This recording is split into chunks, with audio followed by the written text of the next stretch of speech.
আজকে আমরা আলোচনা করব এক মহান নবীর জীবনের অসাধারণ এক কাহিনী সম্পর্কে, যা আল্লাহ তাআলা কোরআনে আহসানুল কাসাস বা সবচেয়ে সুন্দর কাহিনী হিসেবে বর্ণনা করেছেন। এই কাহিনী হল নবী ইউসুফ আলাইহিস সালামের জীবনের ঘটনা, যা আমাদের শেখায় ধৈর্য, ক্ষমা এবং আল্লাহর পরিকল্পনার প্রতি পূর্ণ আস্থা রাখার শিক্ষা। নবী ইউসুফ আলাইহিস সালাম ছিলেন নবী ইয়াকুব আলাইহিস সালামের 12 পুত্রের মধ্যে একজন। তিনি ছিলেন অত্যন্ত সুন্দর, বুদ্ধিমান এবং চরিত্রবান। পিতা ইয়াকুব আলাইহিস সালাম তাকে এবং তার ছোট ভাই বেনিয়ামিনকে অত্যন্ত ভালোবাসতেন। একদিন ছোট্ট ইউসুফ তার পিতাকে একটি স্বপ্নের কথা বললেন। তিনি দেখেছিলেন যে 11টি তারা, সূর্য এবং চাঁদ তাকে সিজদা করছে।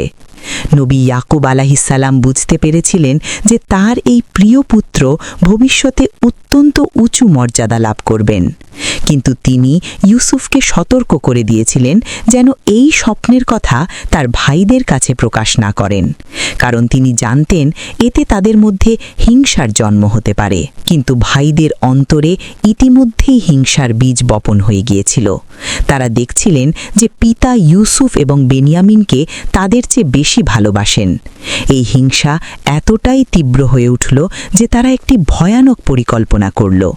প্রথমে তারা চিন্তা করেছিল ইউসুফকে হত্যা করবে, কিন্তু পরে তারা সিদ্ধান্ত নিল তাকে কোনো গভীর কূপে ফেলে দেবে, যাতে কোনো বণিকদের কাফেলা তাকে তুলে নিয়ে যায়। তারা পিতার কাছে এসে বলল, আব্বা, আপনি ইউসুফকে আমাদের সাথে পাঠান না কেন? সে আমাদের সাথে মাঠে খেলবে এবং আনন্দ করবে, আমরা তার যত্ন নেব। নবী ইয়াকুব আলাইহিস সালাম প্রথমে রাজি হননি, কারণ তার মন বলছিল কিছু একটা অশুভ ঘটতে পারে। তিনি বলেছিলেন, আমি ভয় পাচ্ছি নেকড়ে বাঘ তাকে খেয়ে ফেলবে। কিন্তু ভাইয়েরা জোর দিয়ে বলল, আমরা তো এত শক্তিশালী দল, কিভাবে নেকড়ে তাকে খাবে যখন আমরা আছি? অবশেষে পিতা রাজি হলেন।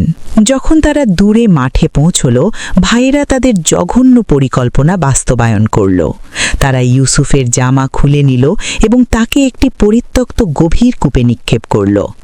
আল্লাহ তাআলা সেই অন্ধকার কূপের মধ্যেই ইউসুফকে সান্ত্বনা দিলেন এবং জানিয়ে দিলেন যে একদিন তিনি তার ভাইদের এই কাজের কথা তাদের মনে করিয়ে দেবেন, যখন তারা তাকে চিনতে পারবে না। এরপর ভাইয়েরা একটি ছাগল জবাই করে তার রক্ত ইউসুফের জামায় লাগিয়ে বাড়ি ফিরে কাঁদতে কাঁদতে পিতাকে বলল, আব্বা, নেকড়ে বাঘ ইউসুফকে খেয়ে ফেলেছে। আমরা দৌড় প্রতিযোগিতায় গিয়েছিলাম, এদিকে নেকড়ে এসে তাকে আক্রমণ করেছে। নবী ইয়াকুব আলাইহিস সালাম জামায় কোনো ছিঁড়া চিহ্ন দেখতে পেলেন না এবং বুঝে গেলেন যে তারা মিথ্যা বলছে। তিনি বললেন, না, তোমাদের মন তোমাদের জন্য একটি মিথ্যা গল্প সাজিয়েছে। আমার জন্য তো কেবল সুন্দর ধৈর্যই রয়েছে, এবং তোমরা যা বর্ণনা করছো সে ব্যাপারে আল্লাহই আমার সাহায্যস্থল। এদিকে সত্যিই একটি বণিক কাফেলা সেই পথ দিয়ে যাচ্ছিল। তারা পানির সন্ধানে কূপের কাছে এসে বালতি তুলল এবং বিস্মিত হয়ে দেখল একজন সুন্দর বালক বালতি ধরে আছে।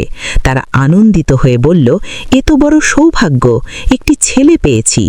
তারা ইউসুফকে মিশরে নিয়ে গেল এবং দাস হিসেবে বিক্রি করে দিল। মিশরের একজন উচ্চপদস্থ কর্মকর্তা আজিজে মিসর তাকে খরিদ করলেন এবং তার স্ত্রীকে বললেন, এই বালককে সম্মানের সাথে রাখো, হয়তো সে আমাদের উপকারে আসবে অথবা আমরা তাকে পুত্র হিসেবে গ্রহণ করতে পারি। এভাবে আল্লাহ তাআলা ইউসুফকে মিশরে প্রতিষ্ঠিত করলেন। তিনি সেখানে বড় হতে লাগলেন এবং জ্ঞান ও প্রজ্ঞায় পরিপূর্ণ হয়ে উঠলেন। কিন্তু এখানেও ইউসুফের পরীক্ষা শেষ হয়নি। যে ঘরে তিনি লালিত পালিত হয়েছিলেন, সেই ঘরের মালিকের স্ত্রী তার সৌন্দর্যে মুগ্ধ হয়ে তাকে পাপ কাজের দিকে আহ্বান করল। একদিন সে দরজা বন্ধ করে তাকে নিজের দিকে ডাকল, কিন্তু ইউসুফ আলাইহিস সালাম ছিলেন অত্যন্ত আল্লাহভীরু এবং চরিত্রবান। তিনি দৃঢ়তার সাথে বললেন, আল্লাহর আশ্রয় চাই, তিনি তো আমার প্রতিপালক, যিনি আমাকে সুন্দরভাবে রেখেছেন। নিশ্চয়ই জালিমরা সফল হয় না। তিনি দরজার দিকে দৌড়ে যেতে লাগলেন এবং সেই মহিলা পেছন থেকে তার জামা ধরে টানল, যার ফলে জামা পেছন দিক থেকে ছিঁড়ে গেল। ঠিক সেই মুহূর্তে দরজা খুলে গেল এবং মহিলার স্বামী প্রবেশ করলেন। সেই মহিলা তৎক্ষণাৎ মিথ্যা অভিযোগ করল যে ইউসুফ তাকে অসৎ কাজের আহ্বান করেছে, কিন্তু আল্লাহ তাআলা ইউসুফের নির্দোষতা প্রমাণ করার ব্যবস্থা করলেন।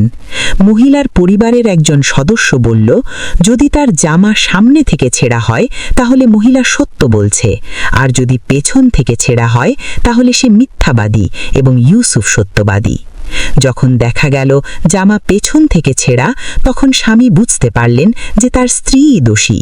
তিনি ইউসুফকে বললেন, তুমি এই ঘটনা এড়িয়ে যাও, এবং স্ত্রীকে বললেন ক্ষমা চাইতে। কিন্তু এই ঘটনা মিশরের অভিজাত মহিলাদের মধ্যে আলোচনার বিষয় হয়ে গেল। তারা বলাবলি করতে লাগল যে আজিজে মিসরের স্ত্রী তার দাসের প্রতি আসক্ত হয়ে পড়েছে। যখন এই কথা সেই মহিলার কানে গেল, সে একটি ভোজসভার আয়োজন করল এবং সেই মহিলাদের আমন্ত্রণ জানালো। প্রত্যেককে একটি করে ছুরি এবং ফল দিল। তারপর ইউসুফকে তাদের সামনে আসতে বলল। যখন মহিলারা ইউসুফের অসাধারণ সৌন্দর্য দেখল, তারা এতটাই বিস্মিত হয়ে গেল যে ফলের পরিবর্তে নিজেদের হাত কেটে ফেলল। তারা বলে উঠল, পবিত্র আল্লাহ, এ তো কোনো মানুষ নয়, এ তো এক সম্মানিত ফেরেশতা। এরপর সেই মহিলা বলল, এই সেই ব্যক্তি যার জন্য তোমরা আমাকে তিরস্কার করেছিলে। আমি তাকে প্রলুব্ধ করার চেষ্টা করেছি, কিন্তু সে অস্বীকার করেছে। এখন যদি সে আমার নির্দেশ না মানে তাহলে অবশ্যই কারাগারে যাবে এবং লাঞ্ছিত হবে। ইউসুফ আলাইহিসসালাম আল্লাহর কাছে দোয়া করলেন, হে আমার রব, এরা আমাকে যেদিকে ডাকছে তার চেয়ে কারাগার আমার কাছে বেশি পছন্দনীয়। যদি আপনি তাদের ষড়যন্ত্র আমার থেকে ফিরিয়ে না দেন তাহলে আমি তাদের দিকে ঝুঁকে পড়তে পারি এবং মূর্খদের অন্তর্ভুক্ত হয়ে যেতে পারি। আল্লাহ তার দোয়া কবিল করলেন, কিন্তু তাকে পরীক্ষা করার জন্য কিছু সময়ের জন্য কারাগারে প্রবেশ করানো হলো। কারাগারে ইউসুফ আলাইহিসসালাম তার উন্নত চরিত্র এবং স্বপ্ন ব্যাখ্যার বিশেষ জ্ঞানের জন্য পরিচিত হয়ে উঠলেন। তার সাথে দুজন যুবক কারাবন্দী ছিল।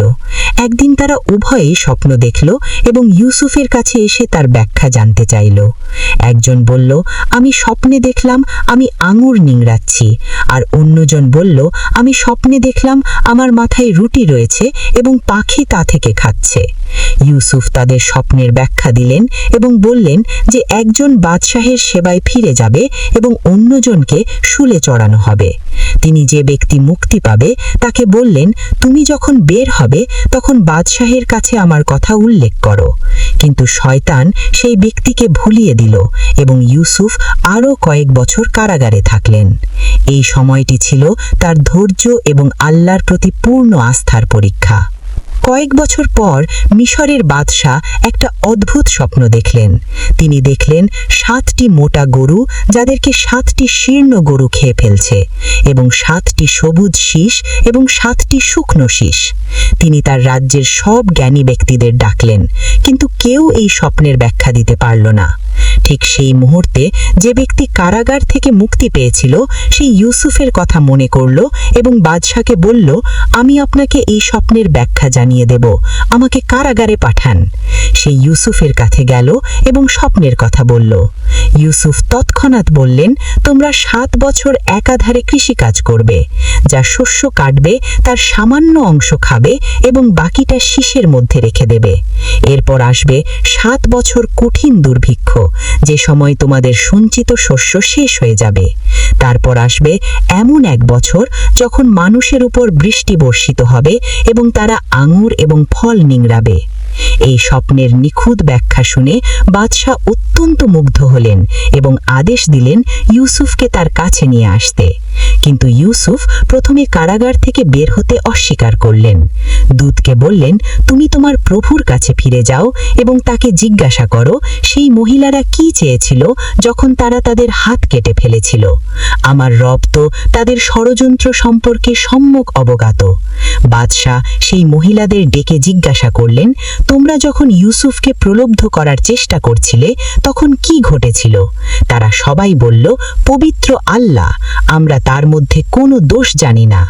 আজিজে মিসারের স্ত্রীও স্বীকার করল, এখন সত্য প্রকাশ হয়ে গেছে। আমিই তাকে প্রলুব্ধ করার চেষ্টা করেছিলাম এবং সে অবশ্যই সত্যবাদীদের অন্তর্ভুক্ত। এভাবে আল্লাহ তাআলা ইউসুফের নির্দোষতা প্রকাশ্যে প্রমাণিত করলেন। যখন ইউসুফ আলাইহিসসালাম কারাগার থেকে মুক্ত হয়ে বাদশাহের সামনে উপস্থিত হলেন, বাদশাহ তার প্রজ্ঞা, জ্ঞান এবং সততায় এতটাই মুগ্ধ হলেন যে বললেন, আজ থেকে তুমি আমার কাছে উচ্চ মর্যাদা সম্পন্ন এবং বিশ্বস্ত। ইউসুফ বললেন, আমাকে দেশের ভাণ্ডারের দায়িত্ব দিন, আমি সুরক্ষিতকারী এবং জ্ঞানী। এভাবে আল্লাহ তাআলা ইউসুফকে মিশরে প্রতিষ্ঠিত করলেন এবং তাকে দেশের অর্থনীতির সর্বময় ক্ষমতা প্রদান করলেন। তিনি খাদ্য ভাণ্ডার পরিচালনার দায়িত্ব পেলেন এবং তার বুদ্ধিমত্তা এবং দূরদর্শিতার মাধ্যমে আগামী দুর্ভিক্ষের জন্য প্রস্তুতি শুরু করলেন। 7 বছরের সমৃদ্ধির সময়ে তিনি বিপুল পরিমাণ শস্য ভাণ্ডার সঞ্চয় করলেন, যা পরবর্তী দুর্ভিক্ষের সময় সমগ্র অঞ্চলের মানুষের জীবন রক্ষা করল।